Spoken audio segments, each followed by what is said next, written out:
Somewhere beyond the icy reaches of the known world, hidden in the swirling mists of time, lies a legend so enduring it has captivated scholars and dreamers for millennia.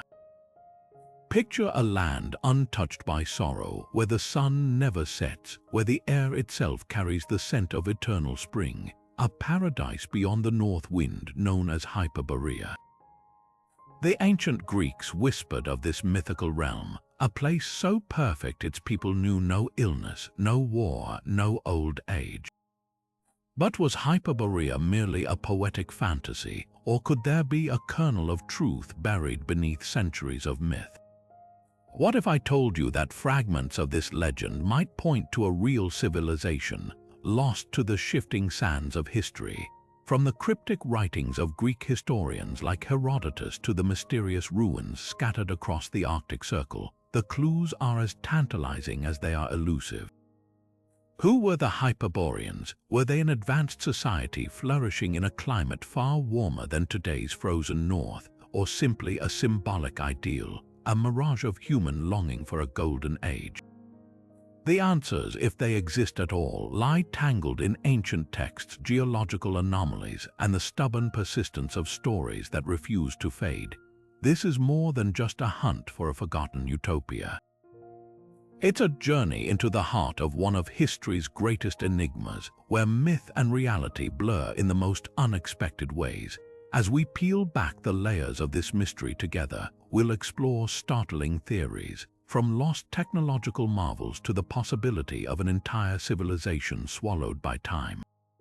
So settle in, because by the end of this exploration, you might just find yourself questioning everything you thought you knew about the ancient world.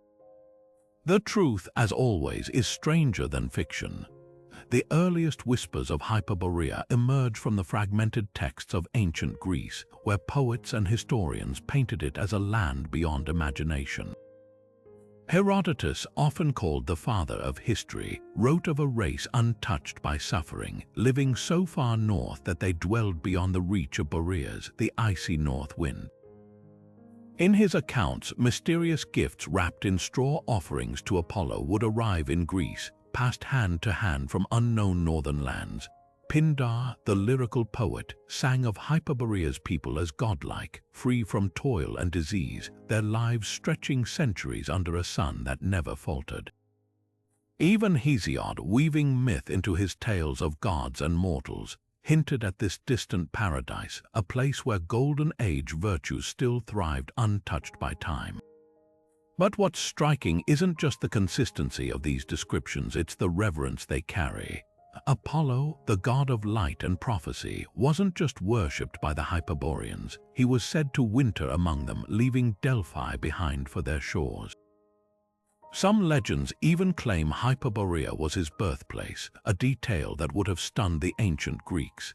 Imagine their awe at the idea that their most beloved deity might have origins in a land so remote it defied maps. Yet for all its idyllic portrayal, Hyperborea wasn't just a passive paradise. The Greeks spoke of its people as skilled in arts beyond mortal ken, their temples adorned with marvels, their knowledge of astronomy and healing unparalleled. Could these details suggest a real culture, one whose achievements were so profound they morphed into myth?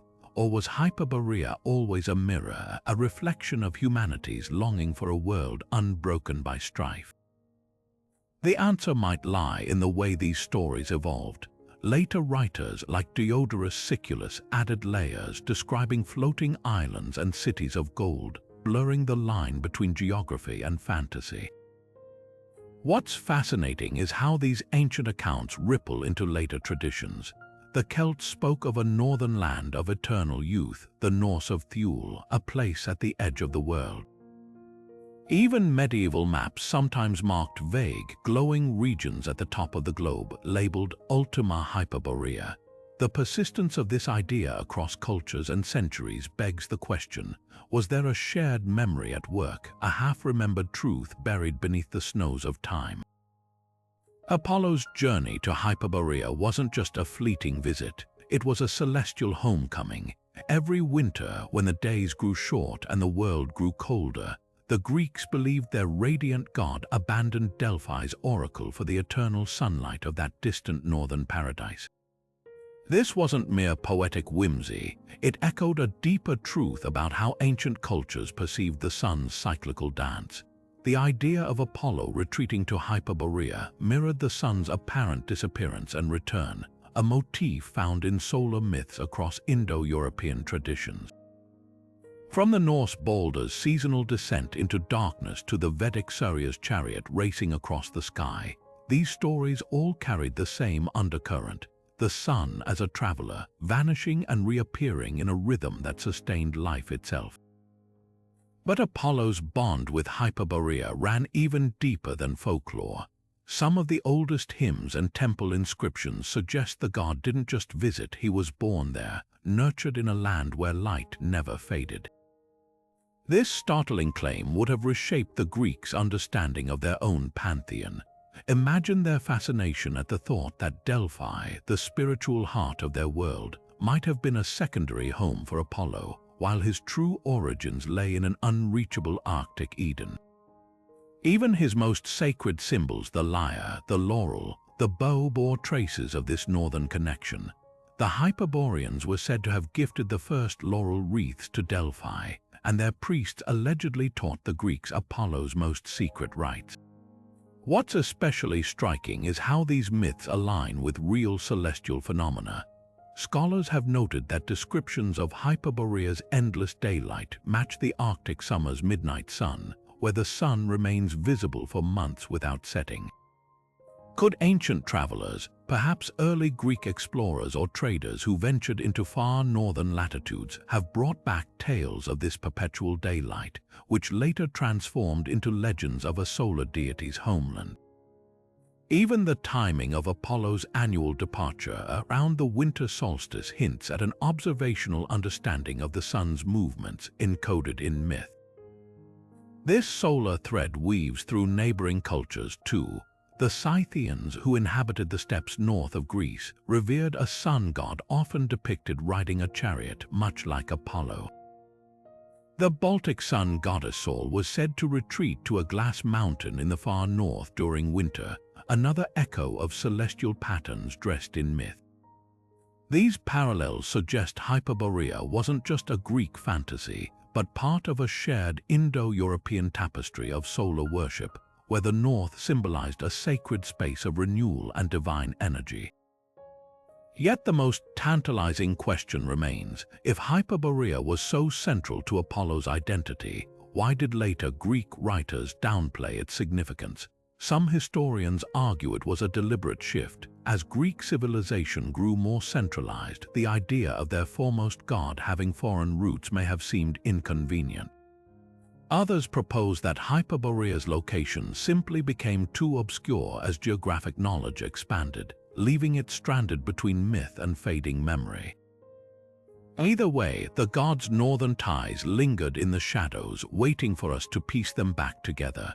So when we trace Apollo's path back to Hyperborea, we're not just following a myth, we're tracking the footsteps of an entire worldview, one that saw divinity and daylight as inseparable, and the north not as a wasteland but as a beacon of the eternal.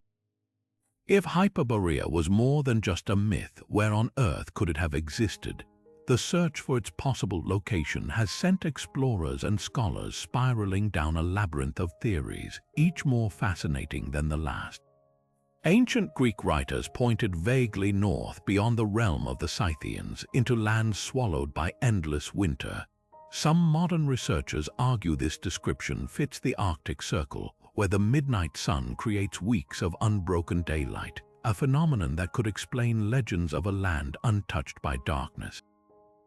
Others suggest Siberia, where vast, uncharted territories once held cultures with advanced metallurgy and shamanic traditions that might have inspired tales of godlike wisdom. Then there's Scandinavia, with its rich Norse sagas of Thule, a distant northern paradise eerily similar to Hyperborea. The Sami people, indigenous to the Arctic, have oral traditions of a golden age when their ancestors lived in harmony with nature, free from suffering echoes of the same idyllic existence the Greeks attributed to the Hyperboreans. Some linguists even trace the name Hyperborea itself to Proto-Indo-European roots meaning beyond the northern winds, a phrase that could apply to any number of northern lands before the lines between geography and mythology blurred. But the theories take an even wilder turn when we enter the 19th century. As fascination with lost civilizations peaked, pseudoscientific movements latched onto Hyperborea, weaving it into elaborate and often bizarre narratives. The Hollow Earth theory, popularized by figures like John Sims, proposed that Hyperborea wasn't just north, it was inside the planet, accessible through polar openings. Others, like the occultist Helena Blavatsky, placed Hyperborea at the center of a secret spiritual history, claiming it was the homeland of a root race of superhumans. Even the Nazis, obsessed with Aryan origins, funded expeditions to Tibet and the Arctic in search of Hyperborea's descendants, twisting myth into dangerous ideology. What's remarkable is how these modern fantasies contrast with the ancient sources. Unlike later theorists, the Greeks never described Hyperborea as a hidden or subterranean realm. It was always a distant but tangible place, reachable in legend if not in reality. The distortion of its lore raises an unsettling question. How much of what we know about Hyperborea is actually a product of later imaginations, layered over the original myths like frost on a forgotten window? Perhaps the most compelling theory comes from geology rather than legend. Around 12,000 years ago, during the last ice age, vast portions of the Arctic were much warmer than today, with evidence of lush vegetation where now there's only tundra. Could Hyperborea have been a real refuge, a green oasis in the frozen north, later erased by rising seas and shifting glaciers? The disappearance of such a place would explain why later explorers found only ice where ancient texts promised paradise. And if so, its memory might linger not just in Greek myths, but in the stories of indigenous peoples across the Arctic, all whispering of a time before the cold took hold. The truth is, we may never pinpoint Hyperborea on a map, but the persistence of these theories from the scholarly to the sensational reveals something profound. Humanity's longing for a lost world, a place where life was easier, purer, bathed in unending light. Whether it was real or imagined, Hyperborea endures because it speaks to a hope buried deep in our collective memory, the dream of a land beyond suffering waiting just out of reach. By the late 19th century, Hyperborea's myth had mutated into something far stranger, an obsession at the heart of occult movements seeking to rewrite human history. Helena Blavatsky, founder of Theosophy, wove the legend into her sprawling vision of cyclical ages, claiming Hyperborea was the second root race of humanity, a godlike people who lived on a vanished Arctic continent. In her influential book, The Secret Doctrine, she described them as ethereal beings of pure energy, precursors to the Atlanteans and modern humans. For Blavatsky, Hyperborea wasn't just a lost paradise, it was proof of an esoteric truth, that civilization had risen and fallen in waves, each more spiritually degraded than the last. This idea, though dismissed by scholars, struck a chord with seekers of hidden knowledge, transforming Hyperborea from poetic myth into a pillar of alternative archaeology. But the most sinister twist came when these mystical theories collided with 20th century nationalism. In post-World War I Germany, the Thule Society, a secretive group obsessed with Aryan supremacy, adopted Hyperborea as the ancestral homeland of the master race. Mixing Blavatsky's ideas with racist pseudoscience, they claimed the Hyperboreans were blonde-haired, blue-eyed giants whose pure bloodline had been diluted over millennia. Their symbol, a dagger over a swastika, hinted at the violence this myth would inspire.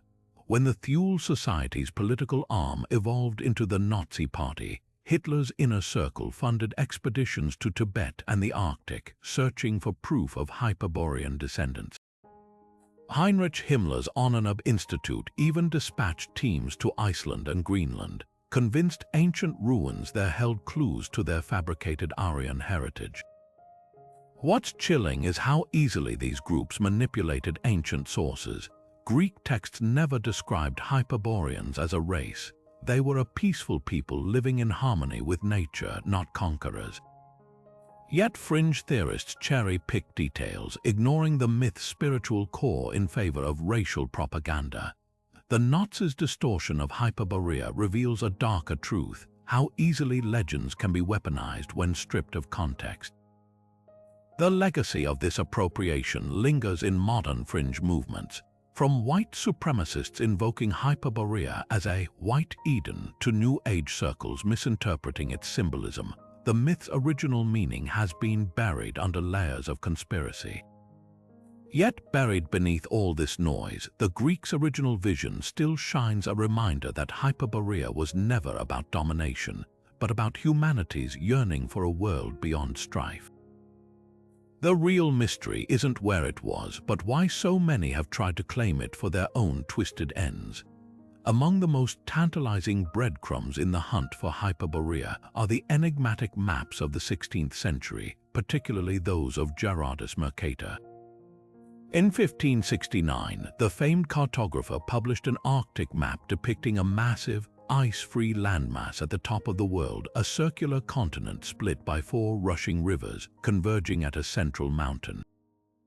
To believers, this was no fantasy but a deliberate echo of ancient Hyperborea, preserved in medieval knowledge before being scrubbed from later charts.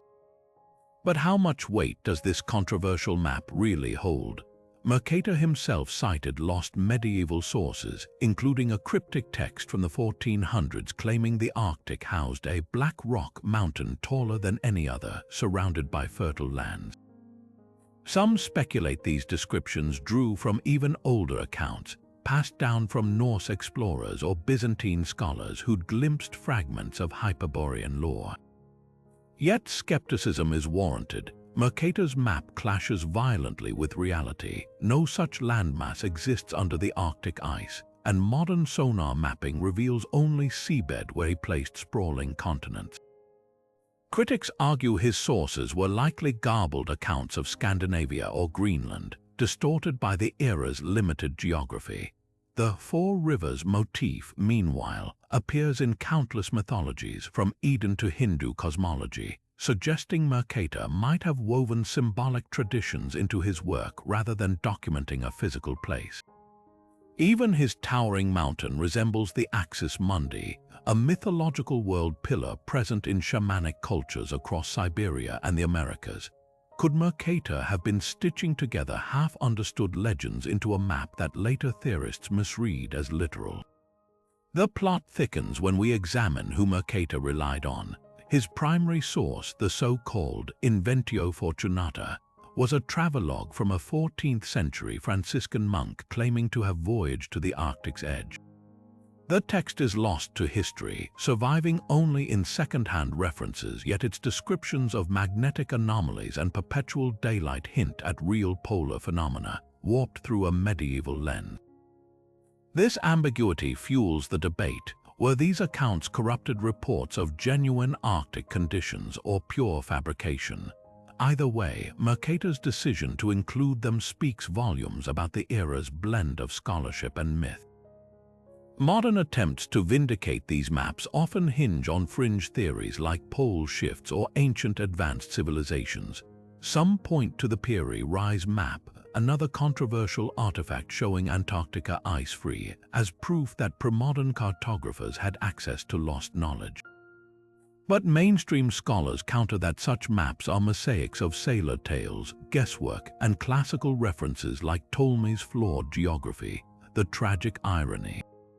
Mercator's own notes suggest he doubted his Arctic details, yet they've been seized upon as gospel by those desperate to pin Hyperborea to a map. Perhaps the most telling clue lies in what Mercator left out. Earlier medieval maps, like the Hereford Mappa Mundi, often placed paradise at the world's edge, surrounded by walls of flame or water. By the Renaissance, that symbolic imagery had collapsed into literal geography, blurring the line between spiritual allegory and physical land. Mercator's Arctic might not document Hyperborea at all, but instead reflect a dying tradition of cartography as storytelling where myths held as much weight as coastlines. So while these maps fascinate, they're less a smoking gun than a Rorschach test.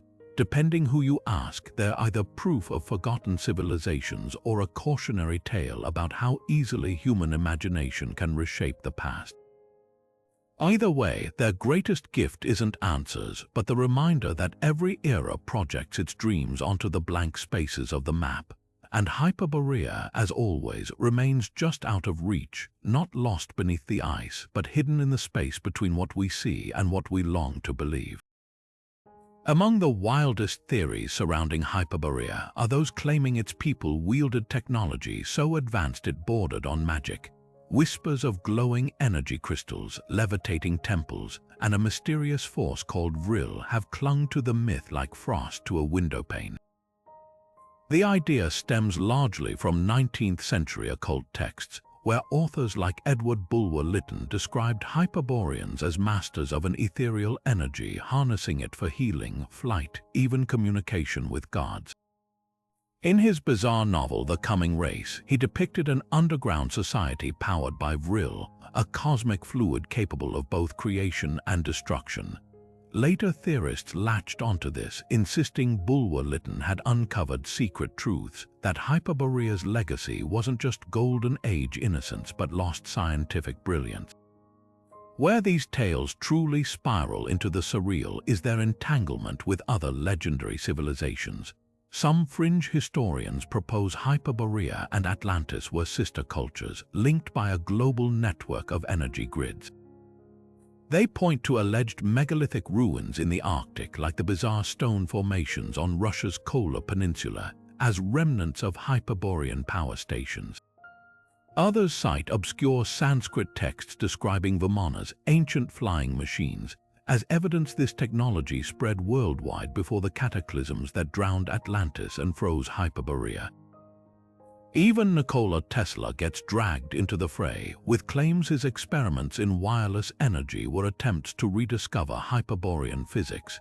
Yet for all their imagination, these theories crumble under scientific scrutiny. Mainstream archaeologists note that no verified Hyperborean artifacts exist, no crystals, no machinery, no trace of this supposed tech.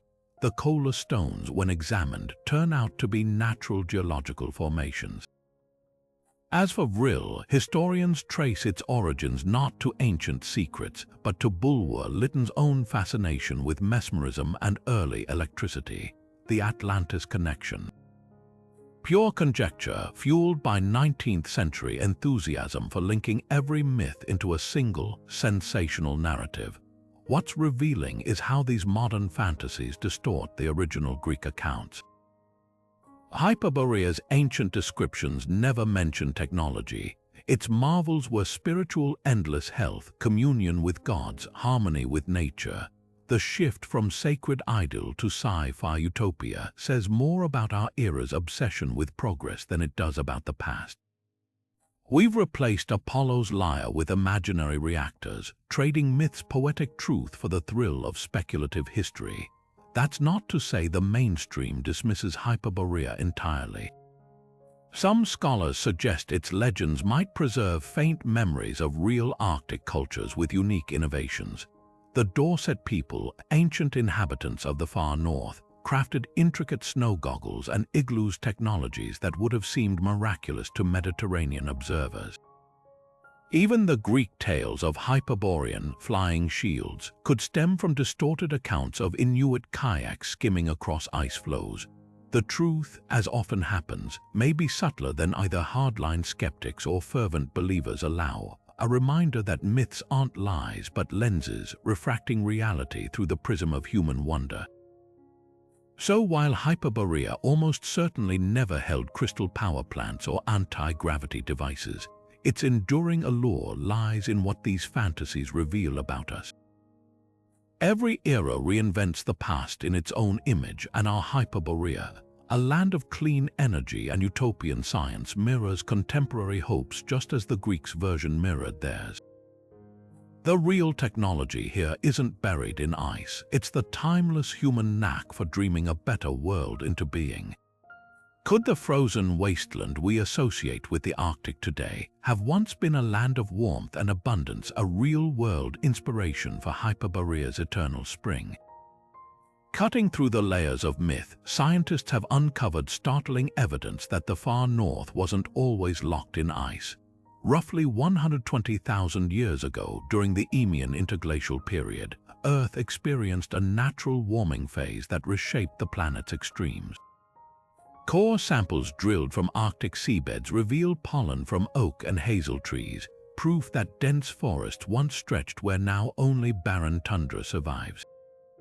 Fossilized remains of hippopotamus and hyena found in regions like Svalbard, far north of Norway, tell the same story. For a brief window in prehistory, the Arctic was a place of lush greenery and mild temperatures, a world unrecognizable from the icy expanse we know today. This wasn't just a minor fluctuation. Climate models suggest the Eemian Arctic may have been up to 8 degrees Celsius warmer than modern averages, with sea levels 6 to 9 meters higher.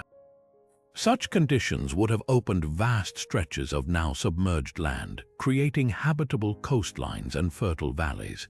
Could early humans have witnessed or even thrived in this forgotten Arctic Eden? While definitive archaeological proof remains elusive, genetic studies of ancient human migrations hint at intriguing possibilities. The ancestors of today's indigenous Arctic peoples began populating Siberia around 40,000 years ago, long after the Eemian's peak, but oral traditions among the Yupik and Sami speak of a time before the cold, when the north was milder and more welcoming. These stories, passed down through countless generations, mirror the Greek Hyperborean legends with uncanny precision. The real clincher comes from oceanography. Around the same time as the Eemian warming, the Arctic Ocean may have been nearly ice-free in summers, a condition not seen again until modern climate change. This would have made northern coastlines navigable for early seafarers, perhaps inspiring the Greek tales of Hyperborean pilgrims sending sacred offerings southward. The myth of a land where the sun never sets takes on new meaning when we consider that under the Arctic summer solstice, the sun doesn't dip below the horizon for weeks, a phenomenon that would have stunned visitors from lower latitudes. Imagine Mediterranean traders or Bronze Age explorers encountering such a place where daylight defied all logic and returning home with stories that morphed over centuries into legends of a god-touched paradise. Yet the most tantalizing piece of this puzzle isn't just that the Arctic was once warm, it's how abruptly that warmth vanished. The Eemian's end came with terrifying speed, as shifting ocean currents and orbital cycles plunged the north back into glacial conditions. Forests froze mid-growth, coastlines were swallowed by advancing ice. For any humans living there, the change would have felt apocalyptic, a golden age ripped away by forces beyond understanding. Is it any wonder that memories of such a catastrophe might persist in myth as a lost utopia swallowed by time? The irony is thick today, as human-caused warming once again reshapes the Arctic. But where Hyperborea's climate shift was natural, ours is anything but. Perhaps that's the real lesson hidden in these ancient stories. Not just a record of what was, but a warning about what could be, a reminder that even the most enduring paradises are fragile and that the north wind always returns. Long before archaeologists dug for Hyperborea's ruins, artists and writers were conjuring its splendor on canvas and parchment. The Renaissance, with its hunger for rediscovered antiquity, breathed new life into the legend. Painters like Piero di Cosimo draped Hyperborea in allegorical glory. His unfinished masterpiece, The Myth of Prometheus, hinted at a northern paradise where fire-stealing titans mingled with Apollo's favored people. These works weren't mere decoration, they were debates in pigment. When Botticelli painted Primavera, scholars whispered that its floating figures and eternal springlight echoed Hesiod's descriptions of Hyperborean bliss, a visual hymn to humanity's lost innocence. Even maps of the era, like Ortelius's Theatrum Orbis Terrarum, reserved mysterious blank spaces at the northern edges, labeled with phrases like "Here be Hyperboreans," cartographic nods to a dream just beyond reach. The Romantic era seized this dream with feverish hands. William Blake's luminous poetry envisioned Hyperborea as a realm of unfallen perception, where the doors of perception hung open, unclouded by industrial grime. His contemporary, the painter John Martin, drowned Atlantis in apocalyptic waves but left Hyperborea untouched, suspended in golden mist in works like the Celestial City and the Waters of Oblivion. This wasn't arbitrary. Hyperborea had become the counterweight to modernity's disenchantment, a symbol of what the world sacrificed for progress. Philosophers like Schopenhauer cited it as proof that utopia wasn't ahead but behind us, buried under layers of historical amnesia. Then came the 20th century, and Hyperborea's myth mutated yet again. H.P. Lovecraft, master of cosmic dread, stripped it of all Renaissance sunniness. In The Whisperer in Darkness, he reimagined the Arctic paradise as a frozen hellscape where alien beings whispered secrets too terrible for human minds. His Hyperborea was no idyll but a corpse-light graveyard of elder gods, a place where the winds sing madness. This wasn't mere horror, it was a dark mirror to the earlier ideal, reflecting modernity's growing suspicion that no golden age ever existed. Yet even Lovecraft couldn't kill the dream. Pulp magazines of the 1930s fought back with tales of Hyperborean sword and sorcery heroes, their adventures penned by Robert E. Howard, who welded Greek myth to barbarian grit. His Conan stories smuggled Hyperborea into pop culture as a land of savage nobility, where gods walked alongside axe-wielding kings.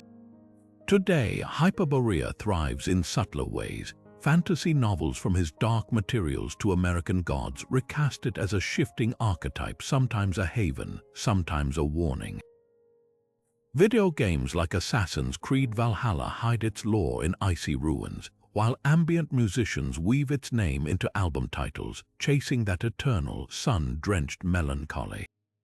What's revealing is how consistently these modern retellings return to the Greeks' core idea, Hyperborea as escape, not from winter or want but from time itself, a sanctuary outside history's march where humanity's oldest longings still glow untouched. The most poignant twist, even as we embellish the myth with new details, we're still grappling with the same questions Herodotus asked 2,500 years ago. Is Hyperborea a memory, a prophecy, or simply a blank canvas for our hopes? Every era paints its answer, but the portrait never dries.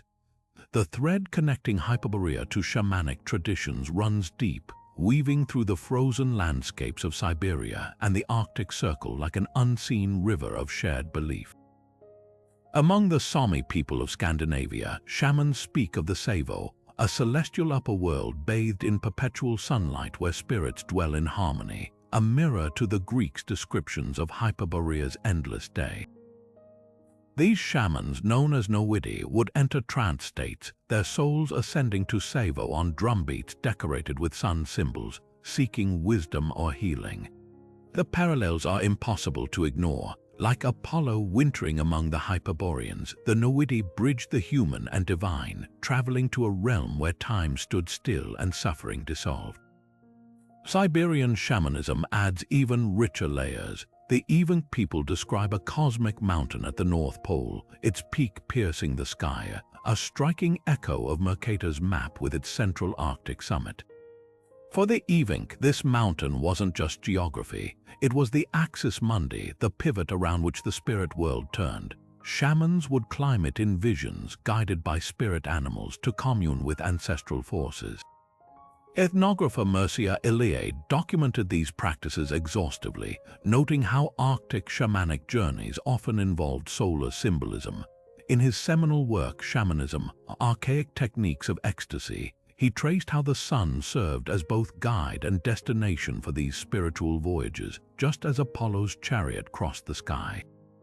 The eerie resemblance to Greek myth suggests a shared root, perhaps an ancient circumpolar belief system that fractured into regional variations over millennia.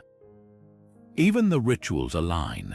Hyperborean pilgrims reportedly sent straw-wrapped offerings to Delphi, while Siberian shamans wrapped sacred objects in birch bark to preserve their power during spirit flights. Both traditions treated the north as a sacred direction, the home of primordial knowledge.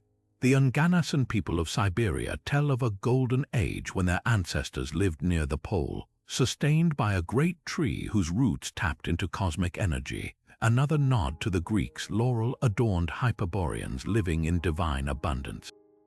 What's most compelling isn't just the overlap of symbols, but the consistency of experience. Iliad argued that shamanic ecstasy represented a universal human impulse to transcend ordinary reality, and Hyperborea's mythos may be the Greco-Roman expression of that same yearning. When a Yakut shaman describes riding a winged stag to the land of the immortals, or a Sami Nowidi sings of ancestors dancing in eternal daylight, we're hearing the same essential story Herodotus recorded, just filtered through different cultural lenses. The North in all these traditions isn't just a place, it's a state of being, a dimension where the rules of mortality loosen and the divine breathes closer.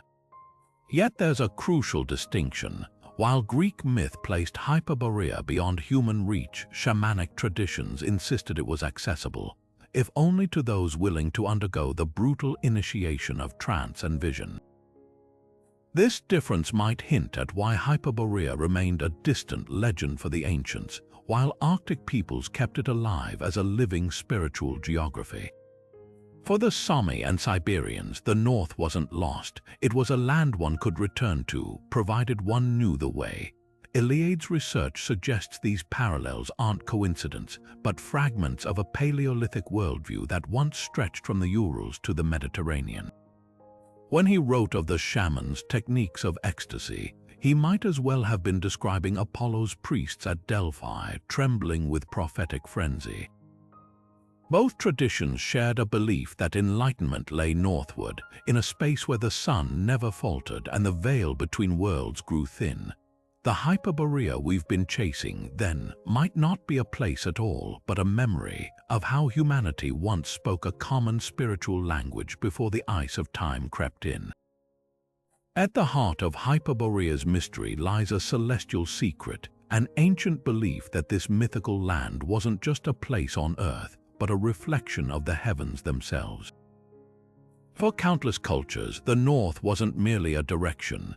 It was the axis around which the cosmos turned, anchored by the unmoving pole star. The Greeks envisioned Hyperborea as the terrestrial counterpart to this cosmic pillar, a sacred space where the divine and mortal realms intersected. Temples dedicated to Apollo, like the famed sanctuary at Delphi, were often aligned with celestial patterns, their doorways facing north to honor the god's Hyperborean origins. But this wasn't just Greek eccentricity, it echoed a deeper, older understanding shared across continents and ages. The concept of the axis mundi, the world axis, appears in nearly every ancient cosmology, from the Yggdrasil of Norse myth to the Irminsul of Germanic tribes. These weren't just pretty metaphors, they encoded a profound observation about the night sky. Unlike other stars that wheeled across the heavens, the pole star held its ground, a fixed point around which the entire universe seemed to revolve. For early astronomers and mystics, this wasn't coincidence, it was proof of a celestial order, a pivot linking Earth to the divine. Hyperborea's placement, beyond the north wind, made it the natural earthly endpoint of this cosmic axis, a place where the gods could descend and mortals might ascend. What's fascinating is how this belief shaped sacred architecture.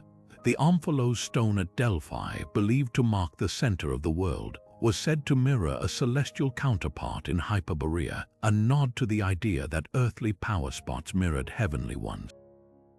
Roman temples to Mithras, a deity with solar attributes much like Apollo, were often designed as cosmic caves, their ceilings painted with star maps centered on the north. Even Stonehenge, though far from Greece, aligns its axis to the solstices in a way that frames the northern skies, suggesting a shared reverence for the pole as a gateway. The connection runs deeper when we examine Vedic texts which describe Mount Meru, a mythological peak at the North Pole, as the home of the gods. Just like Hyperborea, Meru was a place of eternal light, untouched by time or decay. Hindu temple spires, or shikaras, were designed as architectural representations of this mountain, their peaks pointing symbolically toward the pole star. The parallels are too striking to dismiss cultures separated by thousands of miles and years, arriving at near-identical visions of a northern spiritual epicenter. But why the obsession with the north? Modern astronomy offers a clue. Due to Earth's axial tilt, the pole star's position changes over millennia in a cycle called precession. Around 3,000 years ago, when many of these myths were crystallizing, the star Thuban in Draco's constellation served as the pole marker, a fact known to Babylonian and Egyptian astronomers. Some researchers speculate that earlier pole stars, like those visible during the last ice age, might have been even brighter, casting a more dramatic celestial anchor. Could the legends of Hyperborea preserve ancestral memories of a time when the night sky's pivot shone with unmatched brilliance, inspiring cultures to venerate the north as a divine compass point? The answer may lie in the stars themselves, but it's written just as clearly in the stones below. From Greece to India, from Scandinavia to Mesoamerica, the north was sacred not because it was cold, but because it was constant, a promise of order in a chaotic universe. Hyperborea's myth, then, isn't just about a lost paradise. It's about humanity's oldest quest to find our place in the cosmos, guided by the one star that never falters. And in that light, perhaps the real Hyperborea was never a land at all, but the longing that drives us to keep searching for it. The hunt for tangible proof of Hyperborea has led explorers to some of the most remote and enigmatic sites on Earth, places where the line between ancient ruins and natural formations blurs into controversy. Among these, the megalithic structures of Russia's Kola Peninsula have sparked fierce debate. Discovered in the early 1990s by a geologist named Alexander Vasilyev, these massive stone blocks, some weighing hundreds of tons, appear arranged with geometric precision. Their surfaces bear strange carvings resembling runes or sun symbols, fueling claims they're remnants of a Hyperborean civilization. Proponents point to their alignment with solstice sunrises and the presence of nearby magnetic anomalies as evidence of lost technology. One particularly wild theory suggests they're the foundation stones of a colossal energy generator, harnessing Earth's telluric currents, a notion straight out of real society fantasies. Yet mainstream archaeologists remain unconvinced. Geological surveys reveal the Kola stones are likely the product of natural glacial activity, their carvings nothing more than erosional patterns etched by millennia of wind and ice. The solstice alignments coincidental given how many natural rock formations happen to face sunrise points. As for the magnetic irregularities, they're common in regions rich in iron deposits, hardly proof of ancient engineering. Even the dating is problematic. While some organic material nearby suggests human presence as early as 4,000 years ago, there's no direct link to the stones themselves. The bitter truth is that without artifacts, inscriptions, or clear cultural context, these megaliths are little more than a Rorschach test for Hyperborea enthusiasts. Then there's Arkham, a Bronze Age settlement in Russia's Ural Mountains, often dubbed Russia's Stonehenge. Discovered in 1987, this circular fortified city boasts eerie precision, concentric rings of walls aligned with celestial events, including the summer solstice. Some fringe historians, citing its northerly latitude and advanced design, argue Arkham was an outpost of Hyperborean culture, a way station between the mythical homeland and the Mediterranean. Its abrupt abandonment around 1700 BC even fits the timeline of proposed climate shifts that might have frozen Hyperborea, but scholars swiftly dismantle these connections. Arkham was built by the Sintashta culture, a well-documented Proto-Indo-European group with no known ties to Greek legends.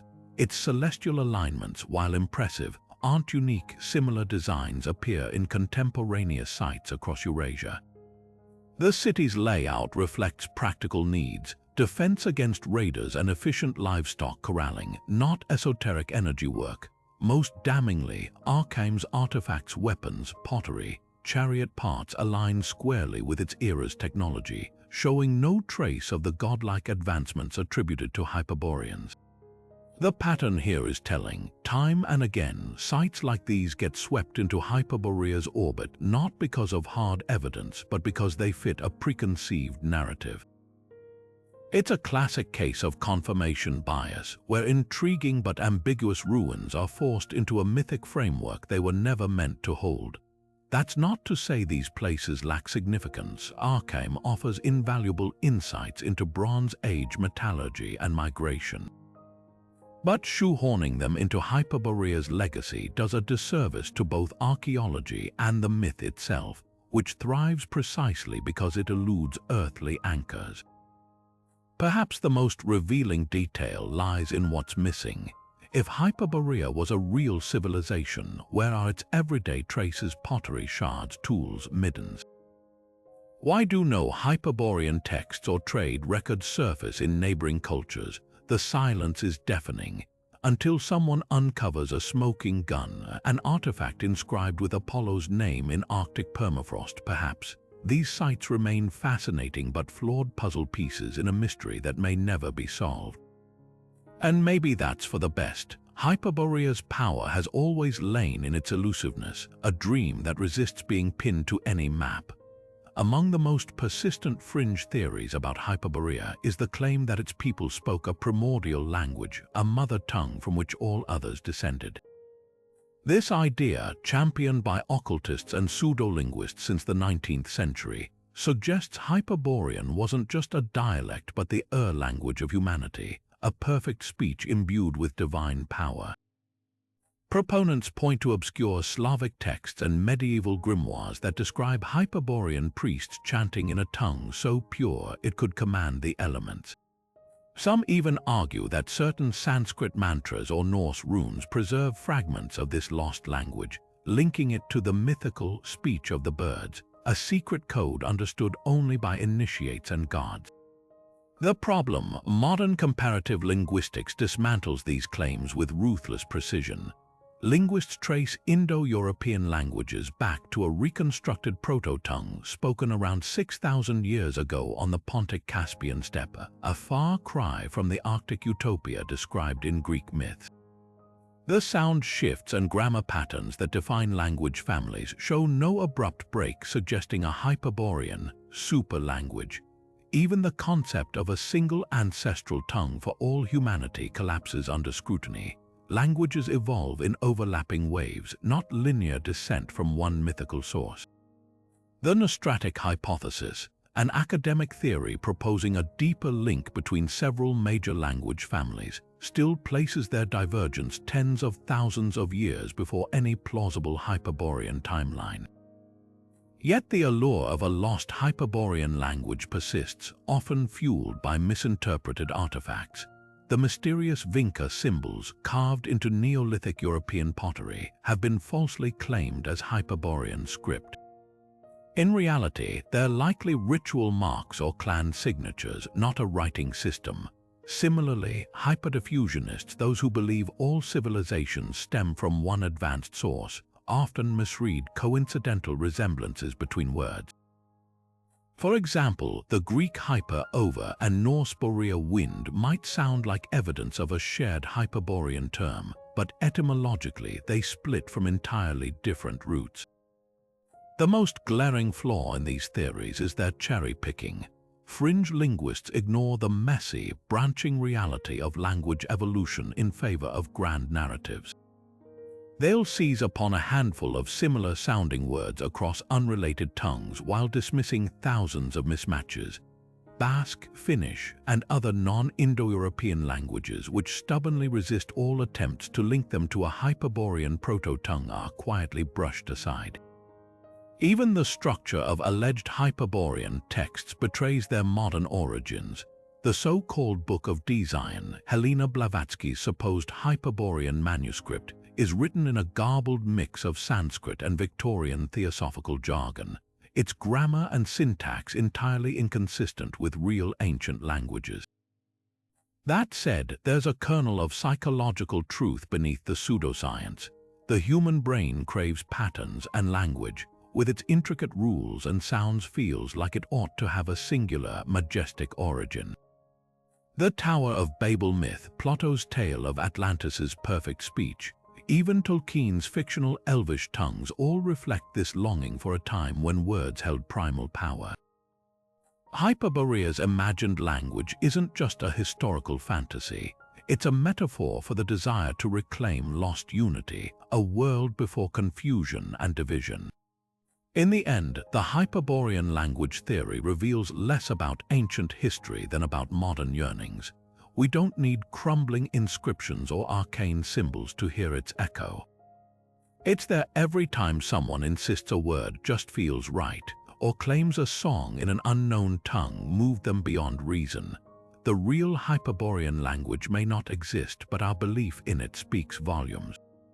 The golden disk of the Trondheim Sun chariot, unearthed in Denmark in 1902, gleams with a mystery that spans millennia. This exquisite Bronze Age artifact, a horse-drawn disc adorned with spiral motifs, is more than just art. It's a window into how ancient Europeans venerated the sun. The chariot's design is eerily precise, one side gilded to represent the sun's radiance, the other left dark, symbolizing the moon or the sun's nocturnal journey. What's striking isn't just its craftsmanship, but how closely its symbolism mirrors the Greek tales of Apollo's solar chariot crossing the sky, a myth deeply tied to Hyperborea. Could this Danish relic be a distant echo of the same solar worship that inspired Hyperborean legends? The connection runs deeper when we examine solar motifs across Bronze Age Europe.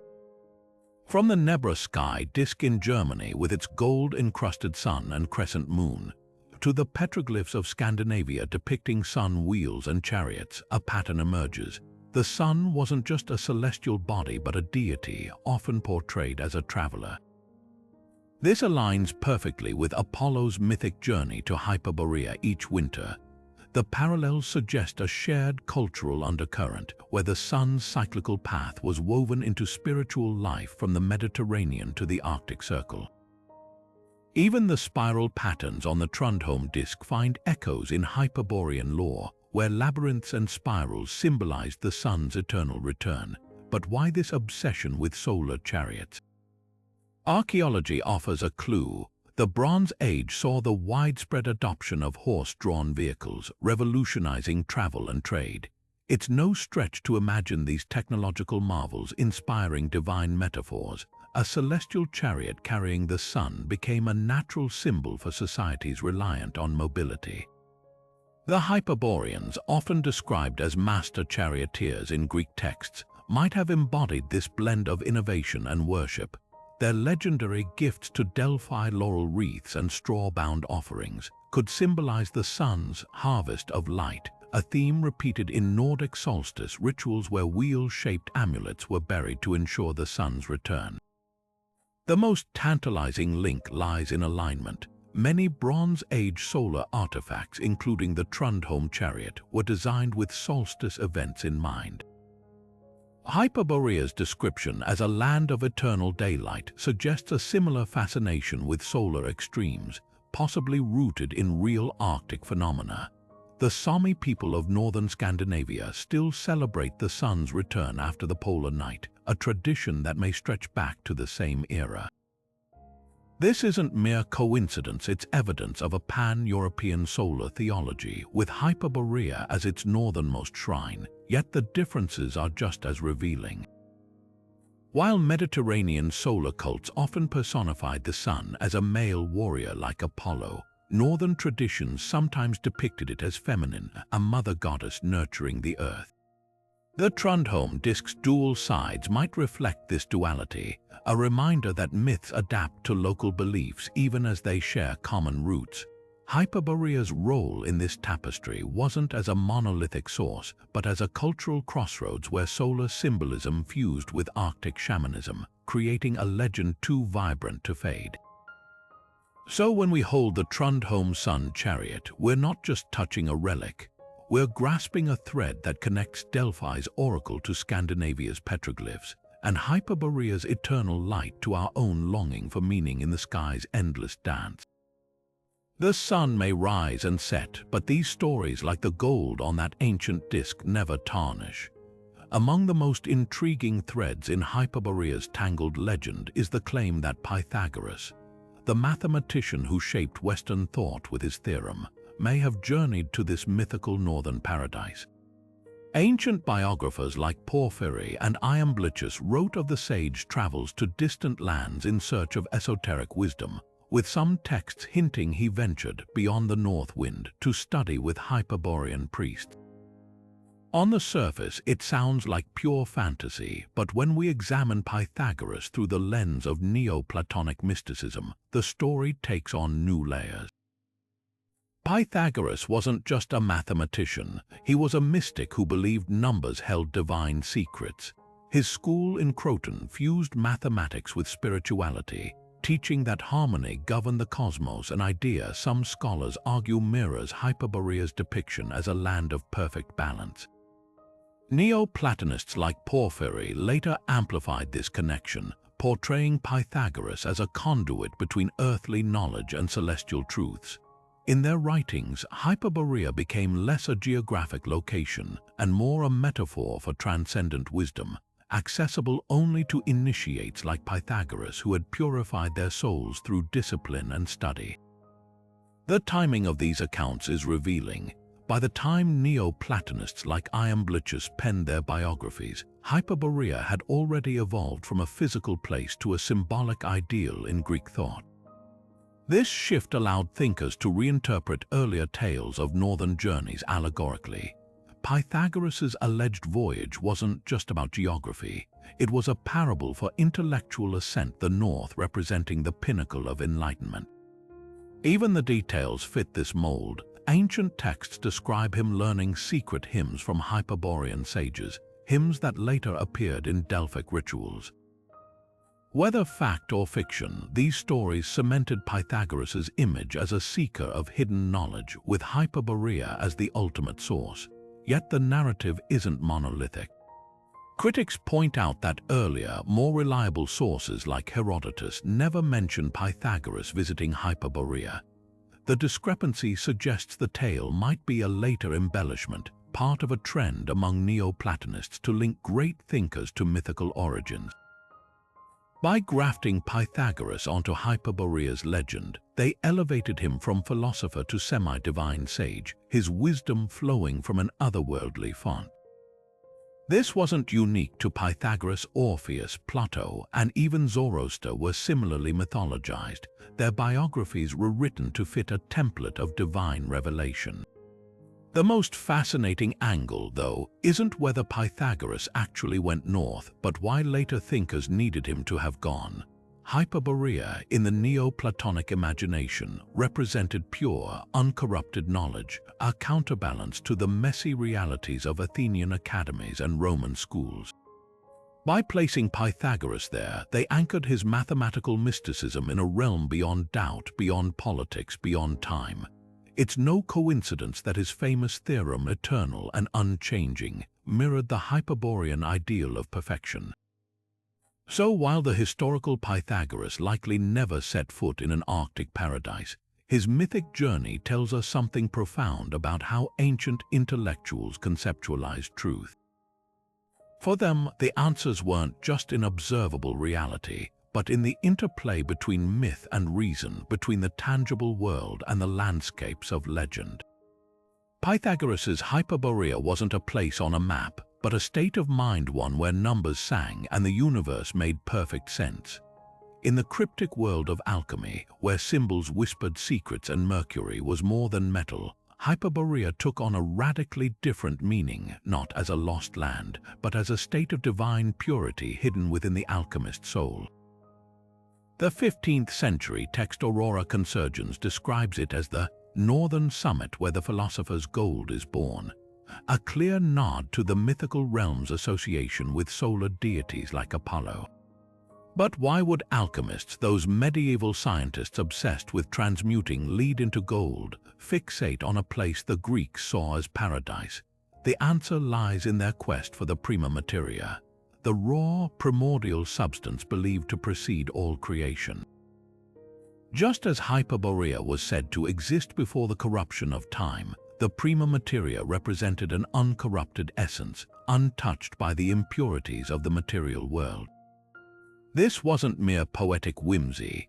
Alchemical manuscripts like the Rosarium Philosophorum depict the philosopher's stone, the ultimate goal of their art, as a sun frozen in the north, a direct allusion to Hyperborea's eternal light. The imagery wasn't arbitrary. In laboratory terms, the northern direction symbolized the cooling phase of the alchemical process, where volatile substances were stabilized, just as Hyperborea's mythical frost preserved its inhabitants from decay. Even the famed emerald tablet, attributed to Hermes Trismegistus, mentions a force from the north that perfects the work, linking the myth to practical step-by-step instructions for creating the stone. The parallels deepen when we examine alchemy's spiritual dimensions. The German alchemist Heinrich Kunrath wrote of Hyperborea as the inner Arctic, a metaphor for the soul's journey toward enlightenment. His intricate engravings show adepts meditating in icy chambers, their breath crystallizing into sacred geometry, a visual echo of Hyperborean priests chanting under Apollo's gaze. For Kunrath, the true north wind wasn't a frigid gale but the purifying breath of divine wisdom, stripping away ego like winter strips leaves from trees. This wasn't just philosophy, it was a survival tactic. In an era when heresy could mean execution, alchemists cloaked radical ideas in Hyperborean imagery, safe from prying eyes. Yet the most startling twist comes from Paracelsus, the Renaissance physician who revolutionized medicine. In his Archaeodoxes of Magic, he claimed the Hyperboreans had mastered the alkahest, a universal solvent capable of dissolving all things back into their primordial state. Here, the myth crosses into proto-chemistry. Paracelsus's alkahest may have been an early intuition of molecular breakdown centuries before modern science confirmed matter's mutable nature. His insistence that this knowledge came from northern adepts suggests Hyperborea served as a coded repository for forbidden insights, a place where myth and laboratory met. The irony is rich. While historians chase Hyperborea across maps, alchemists located it within, a realm of icy clarity where the soul, like lead in the crucible, could be refined into gold. Their texts remind us that the real philosopher's stone was never just a physical object, but the transformation of the seeker. And in that light, Hyperborea's true secret wasn't its location, but its lesson: perfection isn't found. It's forged. The 20th century saw Hyperborea's myth twisted into a rallying cry for some of history's most dangerous ideologies, none more infamous than the Nazi regime's obsessive quest to prove their Aryan ancestors hailed from this Arctic paradise. In 1935, Heinrich Himmler established the Onanab, a pseudo-scientific institute tasked with scouring the globe for evidence of Germanic supremacy. Among their wildest missions were expeditions to Iceland, Greenland, and Tibet, fueled by the conviction that Hyperborea's descendants, blonde-haired, blue-eyed giants, had migrated south, spreading their pure bloodline.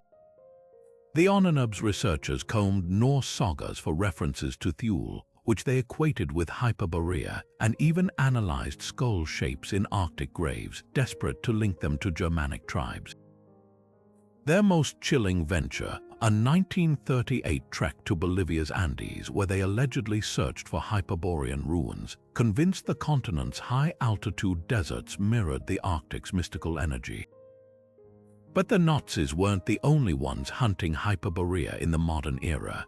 Across the Iron Curtain, Russian occultists and Soviet mystics pursued their own visions of the lost North.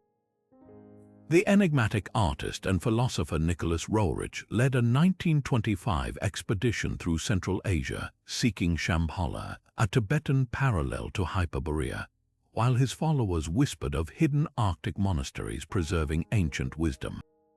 More bizarrely, Stalin's regime briefly funded research into Hyperborean physics, a fringe theory claiming the Arctic once housed a civilization with mastery over cosmic forces.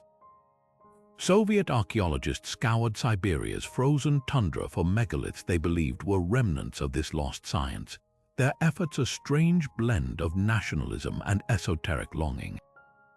What united these otherwise opposing quests was their shared desperation to weaponize myth. For the Nazis, Hyperborea became a racial lodestar, proof of Aryan superiority. For Russian mystics, it symbolized a pre-Bolshevik utopia, a spiritual antidote to Soviet materialism. Both sides ignored the Greeks' original vision, Hyperborea as a land of harmony, not conquest, instead molding it into a propaganda tool. The bitter irony, their expeditions often uncovered genuine wonders like Inuit oral histories of warmer Arctic epochs, only to dismiss anything that didn't fit their narratives. Even today, the hunt continues. 21st-century fringe theorists pore over declassified Ononab maps or point to anomalous Arctic radar readings as proof of hidden ruins. Meanwhile, modern scholars sift through the wreckage of these ideological quests, separating racist fantasy from tantalizing fragments of real Arctic prehistory. The lesson is clear: Hyperborea's greatest danger isn't its elusiveness, but our willingness to reshape it into whatever we fear or desire most. By the mid-20th century, as flying saucers captured the global imagination, Hyperborea mutated yet again, this time reborn as a cosmic way station for extraterrestrials. The shift began with figures like Ernst Zundel, a controversial German-Canadian writer who repackaged Nazi occult theories into New Age UFO lore. In his 1976 book UFOs, Nazi Secret Weapon, Zundel fused two potent myths: Hitler's obsession with Hyperborean Aryans and post-war UFO sightings.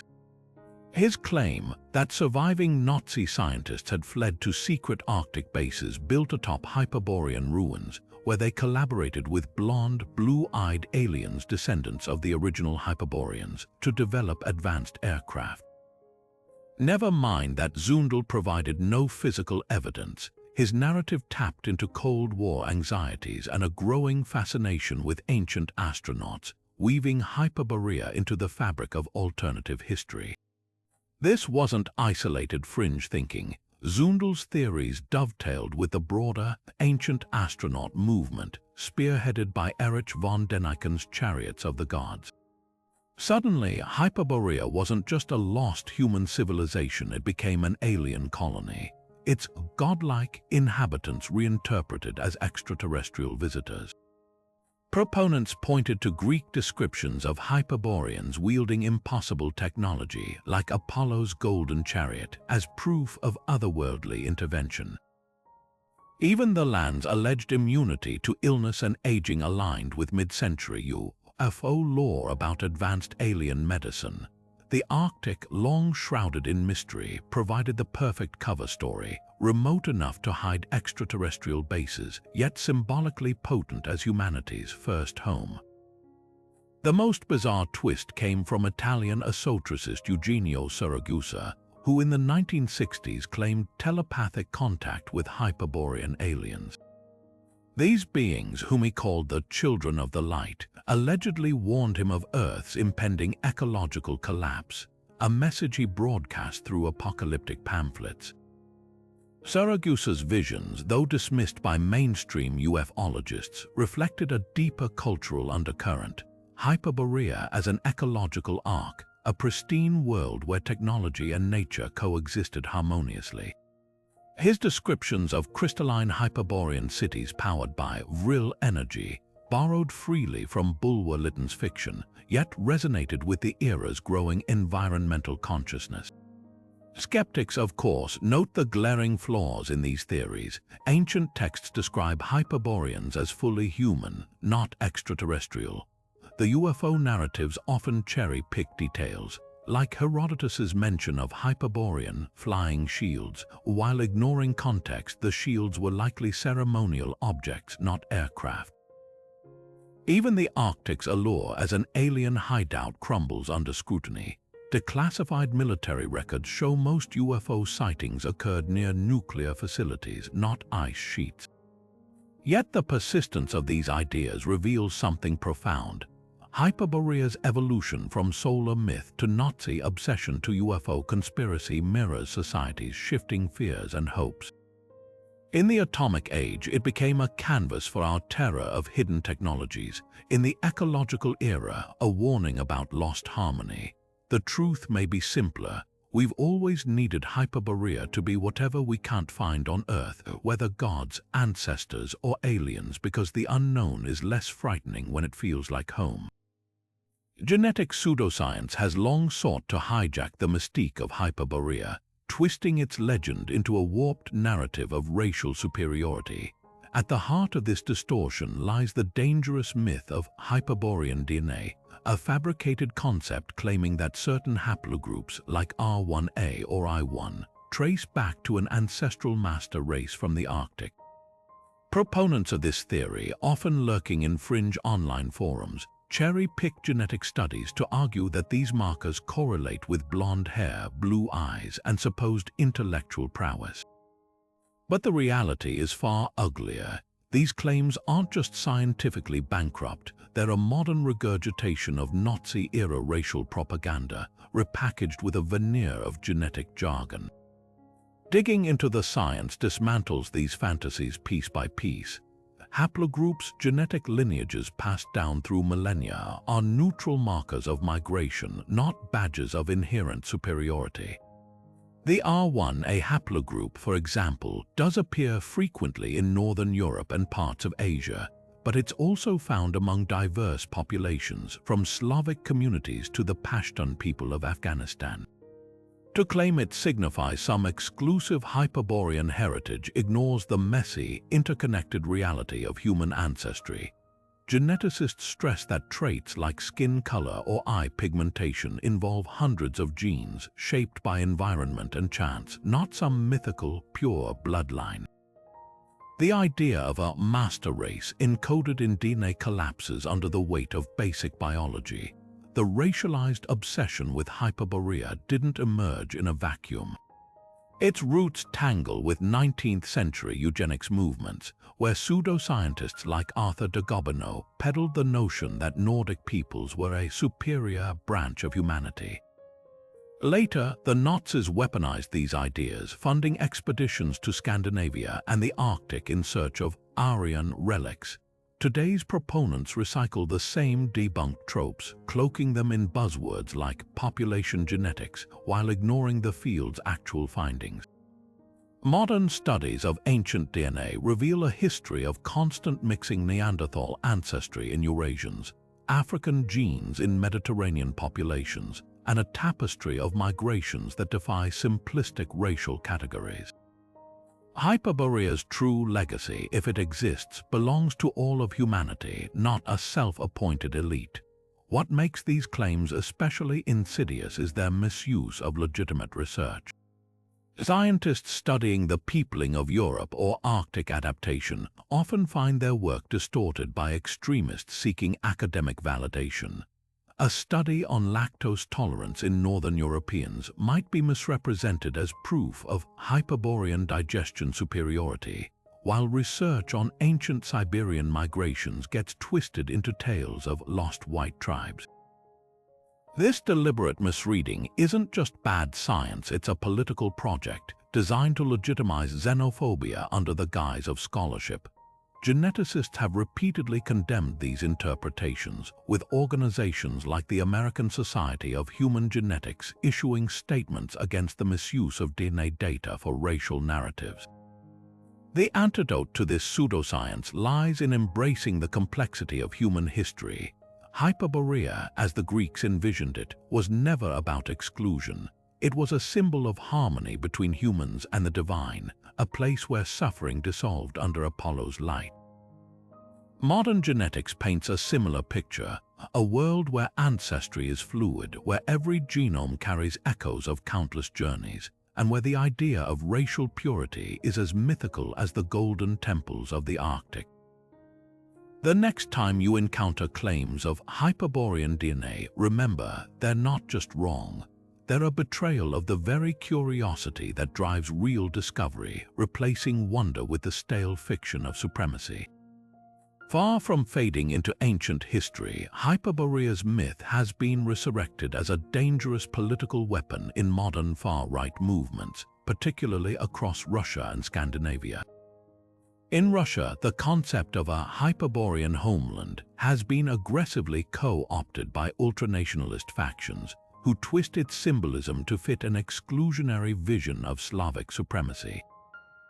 Figures like Alexander Dugin, often called Putin's brain, have woven Hyperborea into their geopolitical fantasies, framing it as proof of Russia's primordial dominance. Dugin's Eurasianist ideology insists that modern Russians are direct descendants of these Arctic superhumans, their divine right to rule preserved in the frozen soil of the north. State-sponsored media occasionally flirts with this rhetoric, broadcasting documentaries that pseudo-scientifically link Hyperboreans to early Slavic settlements, implying an unbroken lineage of racial purity. The message is clear: Russia isn't just a nation, but the reborn heart of a lost Aryan paradise, destined to reclaim its mythical glory. The Scandinavian far-right, meanwhile, grafts Hyperborean nostalgia onto its own xenophobic narratives. Groups like the Nordic resistance movement invoke the myth as a racial rallying cry, pointing to Bronze Age petroglyphs of sun worshippers as evidence of their ancestors' divine connection to the Arctic. Norwegian extremist Anders Behring Breivik's manifesto even referenced Hyperborean symbolism, casting his violent ideology as a crusade to restore a golden age overwritten by multiculturalism. What's chilling isn't just the distortion of ancient myths, but how seamlessly they're repackaged for modern grievances.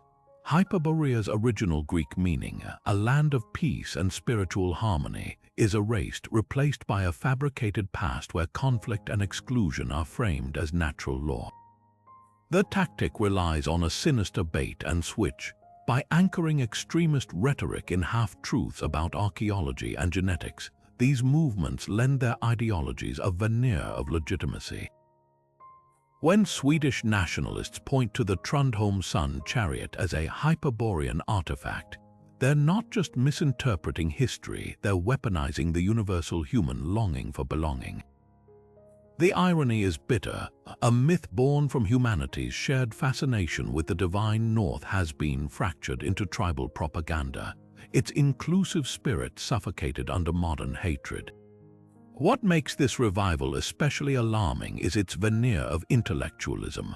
Far-right think tanks fund dubious conferences on Hyperborean heritage, while online forums dissect medieval texts for coded racial messages. In Finland, the pseudo-historical group Suomensuku, Finnish Blood, organizes rallies at supposed Hyperborean sacred sites, blending New Age mysticism with white supremacist slogans. These efforts aren't grassroots eccentricities, they're calculated campaigns to rewrite history, positioning Hyperborea not as a poetic ideal, but as a racial birthright waiting to be reclaimed. Yet the most potent rebuttal lies in the myths themselves. The Greeks never described Hyperboreans as conquerors or purists. They were a people untouched by strife precisely because they rejected the very hierarchies modern extremists idolize. Perhaps that's the real threat Hyperborea poses to these movements. Its original vision of unity undermines their divisive myths, exposing their nostalgia as not just false, but a betrayal of the very past they claim to honor. Even as Hyperborea slips through the grasp of historians, it thrives in the realm of modern mythmaking, reshaped and reimagined in video games, music, and comics with startling creativity. Take Secret World Legends, the cult classic MMORPG that reimagines Hyperborea not as a lost paradise, but as a nightmarish dimension bleeding into our world. Here, the mythical land becomes a playground for eldritch horrors, where players uncover twisted ruins pulsing with alien energy. The game's designers brilliantly fuse Greek lore with Lovecraftian dread, turning Apollo's sanctuary into a labyrinth of frozen madness. It's a testament to Hyperborea's adaptability. Where ancient texts spoke of harmony, this digital retelling weaponizes its mystique for spine-chilling adventure. Metal bands, too, have long wielded Hyperborea as a lyrical totem. Swedish power metal outfit Therion dedicated an entire album to the myth, their soaring vocals and orchestral arrangements painting it as a beacon of pagan resilience. Meanwhile, black metal acts like Enslaved weave Hyperborean imagery into frostbitten lyrics, equating its endless sunlight with spiritual transcendence. The connection isn't accidental. Metal's obsession with northern landscapes and pre-Christian symbolism finds a perfect vessel in Hyperborea's ambiguous legacy. When Manowar bellows about riding to Hyperborea over thunderous guitar solos, they're not just name-dropping a myth, they're channeling its primal energy into a rallying cry for outsider identity. Comics and graphic novels, though, might offer the most subversive twists. Alan Moore's Promethea repositions Hyperborea as a psychic battleground, where ancient gods clash in the collective unconscious. Meanwhile, Hellboy's Dark Horse storylines treat it as a prison for forgotten deities, its icy waste hiding cosmic threats beneath the permafrost.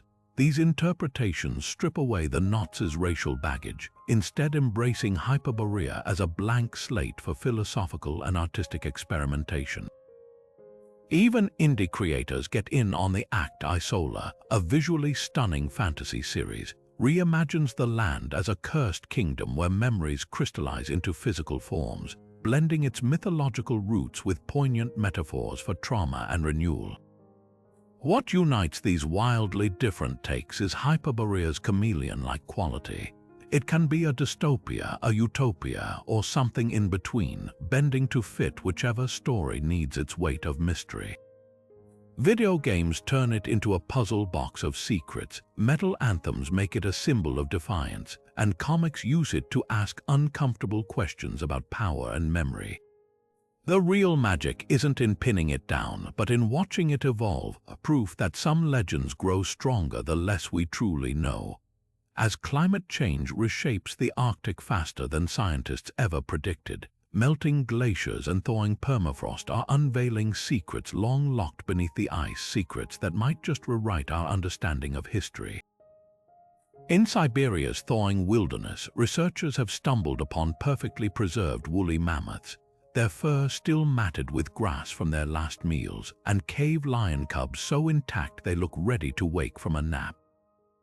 These eerie discoveries prove the Arctic was once a lush, teeming landscape, not the frozen wasteland we know today. But here's the tantalizing question. If prehistoric megafauna are emerging from the ice, what else might the melting north reveal? Could we one day uncover artifacts, tools, carvings, even ruins that breathe new life into the Hyperborean myth? The possibility isn't as far-fetched as it sounds. In 2018, a reindeer herder on Russia's remote Jiden Peninsula discovered the severed head of a 40,000-year-old wolf, its teeth and fur shockingly preserved. Just 2 years later, climate scientists in Canada's Yukon unearthed a 30,000-year-old caribou calf and a 7,000-year-old wolf pup, their tissues still intact. These finds aren't just biological curiosities, they're proof that the Arctic permafrost acts as a time capsule, safeguarding organic material for millennia. If animal remains can survive this well, why not human-made objects? Already, hunters in Siberia have recovered Bronze Age arrowheads and ancient jewelry from melting riverbanks, artifacts dislodged by thawing ground. The stage is set for a potential game-changer, a discovery that could force historians to reconsider the Arctic's role in early human civilization. Imagine stumbling upon a stone slab etched with spirals reminiscent of Greek sun symbols, or a fragment of pottery decorated with laurel motifs like those sacred to Apollo. Even a single artifact with Mediterranean influences found north of the Arctic Circle would send shockwaves through academia, reviving debates about Hyperborea's possible roots in real cultural exchange. The irony is thick. The same climate crisis threatening indigenous Arctic communities might inadvertently expose evidence of a past we've dismissed as pure legend. Yet caution is crucial. The Arctic's thawing treasures are fragile, often crumbling to dust within hours of exposure to modern air. Looting and careless excavation already plague regions like Yakutia, where black market traders snatch mammoth tusks and artifacts before scientists can document them. Even legitimate discoveries risk being misinterpreted. A carved bone mistaken for a Hyperborean relic might turn out to be a shaman's tool from a much later era. The line between myth and history blurs easily when hope outweighs evidence. Still, the implications are irresistible. If Hyperborea had any basis in reality, its traces would lie in these vanishing layers of ice, waiting for the right moment to resurface. As temperatures rise, we're not just losing ice, we're racing against time to recover whatever stories it still guards. Every mammoth carcass and thawed-out arrowhead is a reminder. The Arctic's deepest secrets may still be buried, but not for long. From the sunlit spires of Hyperborea to the mist-shrouded valleys of Shambhala, cultures across time and continents have dreamed of hidden paradises, places where suffering dissolves and enlightenment reigns. These myths share a striking pattern. The perfect realm is always just out of reach, veiled by mountains, ice, or divine decree. Tibet's Shambhala, hidden behind snowy peaks, mirrors Hyperborea's Arctic seclusion, both said to be accessible only to the pure of heart. The Celts spoke of Avalon, an island of eternal youth wrapped in perpetual mist, while Persian legends describe Hyperboreas, a golden mountain where the righteous dwell under the watch of the Zoroastrian gods. Even the Abrahamic traditions hold echoes of this motif. The Garden of Eden, once lost to humanity, guarded by flaming swords after the fall. What unites these stories isn't just their idyllic settings, but their function as cultural mirrors. Hyperborea's endless daylight finds its counterpart in Shambhala's radiant king of the world, whose wisdom dispels spiritual darkness. Avalon's apple orchards, symbols of immortality, parallel the Hyperborean sacred laurel groves, both representing nature's generosity untouched by decay. The similarities run deeper than aesthetics. These myths often position their paradises at the world's edge. Hyperborea means beyond the north wind, Avalon lies beyond the west, and Shambhala rests in the land of white waters, a phrase some interpret as the Arctic. This isn't coincidental geography, it's psychological cartography. By placing perfection beyond physical or metaphysical boundaries, these stories articulate a universal truth. Enlightenment requires crossing thresholds, whether they're icy wastes, stormy seas, or the limits of the self. Yet the differences are just as revealing. Unlike Hyperborea, which the Greeks framed as a passive utopia, Shambhala is mythologized as a militant sanctuary. Buddhist texts prophesy its king will lead an army against darkness in a final cosmic battle, a stark contrast to Hyperborea's eternal peace. Avalon, too, carries a melancholy edge. It's less a paradise than a liminal space where wounded heroes like King Arthur await their world's renewal. These variations hint at how cultures adapt the paradise template to their values. Hyperborea reflects classical ideals of harmony, Shambhala embodies Tibetan resilience against oppression, and Avalon channels Celtic cyclical views of time and healing. The most tantalizing thread, though, is the recurring motif of hidden knowledge. Just as Hyperborean priests allegedly taught Apollo's mysteries, Shambhala is said to guard the Kalachakra Tantra, a transformative Buddhist teaching. The Andean legend of Paititi, a golden city concealed in the Amazon, speaks of enlightened sages preserving ancestral wisdom. Even the Grail myths of medieval Europe, with their enchanted castles atop unreachable mountains, echo this idea of sacred truths reserved for the worthy. It's as if humanity collectively intuited that ultimate understanding couldn't reside in the mundane world, but needed a mythic vault to protect it from corruption. Scholars call this archetype the axis mundi, the spiritual pivot around which the world turns. Whether it's Hyperborea's polar mountain or the Hindu Meru, these paradises aren't just locations but symbols of transcendence. The irony is profound. The more our ancestors mapped the physical world, the more insistently these unreachable realms persisted in legend, compensating for the shrinking frontiers of the unknown. Today, as satellites strip the Earth of cartographic secrets, the allure of these myths hasn't faded. If anything, they've migrated inward, no longer places on a map but states of consciousness, reminding us that some mysteries refuse to be conquered, only glimpsed through the veil of story. Mainstream historians and archaeologists approach Hyperborea with a mix of fascination and skepticism, not as a lost civilization, but as a mirror reflecting humanity's timeless yearning for paradise.